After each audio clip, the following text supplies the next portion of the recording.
32টি ফুলের চারা বিতরণের মাধ্যমে অভয়ার জন্মদিন স্মরণ করা হলো। অভয়া মঞ্চ উত্তর দিনাজপুর চিকিৎসক ও স্বাস্থ্যকর্মীদের সংগঠন ও বিভিন্ন সংগঠনের ডাকে সারা রাজ্যের পাশাপাশি ইসলামপুরেও প্রতিবাদ পথসভা অনুষ্ঠিত হলো। বাস টার্মিনাস চত্বরে নাচ গান কবিতা বক্তব্যের মাধ্যমে এই প্রতিবাদ সভা পালিত হলো। মহকুমা হাসপাতালে চিকিৎসক পার্থ ভদ্র জানান, আজ অভয়ার জন্মদিন। সেই জন্মদিনকে সামনে রেখে রাজ্য জুড়ে বিভিন্ন কর্মসূচির ডাক দেওয়া হয়েছে। সেই মতন ইসলামপুর অনুষ্ঠিত হচ্ছে। তিনি আরো বলেন, প্রকৃত বিচার এখনো হয়নি। আজ অভয়ার 32তম জন্মদিন, সেই উপলক্ষে 32টি চারা বিলি করা হলো। শুধু আমাদের ডাকে বলে ভুল হবে, হয়তো নিজের বিবেকের তাড়নায় এবং যন্ত্রণায় তারা আমাদের এখানে উপস্থিত হয়েছেন এবং যারা আসতে পারেননি তারা ঘর থেকে দেখছেন, শুনছেন এবং আশা করি এই 6 মাস অতিক্রান্ত হওয়ার পরে যে অবস্থায় তার বাবা মা আছে তার কথা ভেবে, তার মেয়ের কথা ভেবে তারা ঘরে নীরবতা পালন করেছেন এবং সন্ধেবেলায় প্রদীপ জ্বালাবেন বা একটা করে মোমবাতি জ্বালাবেন, এটুকু আমি আশা রাখবো।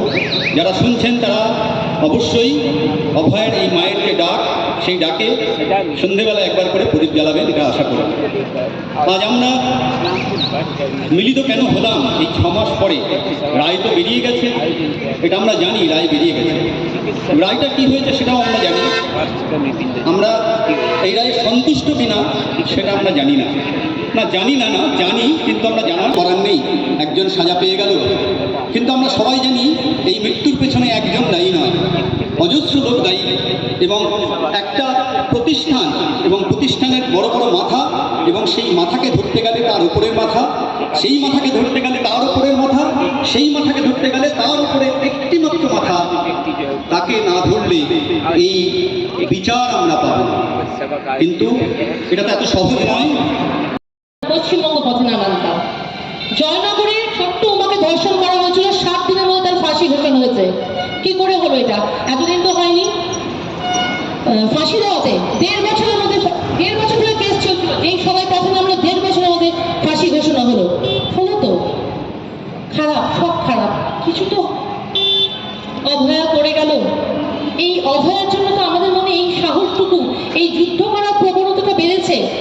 আজকে সত্যি কথা বলবেন তো, মেয়েরা বিশেষ করে আজকে রাস্তায় কেউ কোনো রকম অন্যায় কোনো দেখলে ইচ্ছে করে না গিয়ে একটা চড়িয়ে গাল্লার করে সাহসটা কোথা থেকে আসলো?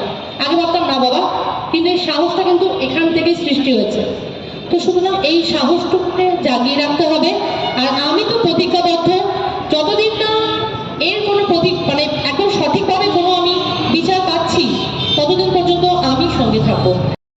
9 ফেব্রুয়ারি আমাদের অভয়া বা তিলোত্তমা, যার নাম দিয়েছি আমরা, ও যদি আজকে বেঁচে থাকতো তাহলে অভয়ার 32তম জন্মদিন আছে। এবং গত 9 আগস্ট যে ঘটনা ঘটেছিল, খুনের ঘটনা, তার আজকে 6 মাস তার জন্মদিন এবং 6 মাস বিচারহীন।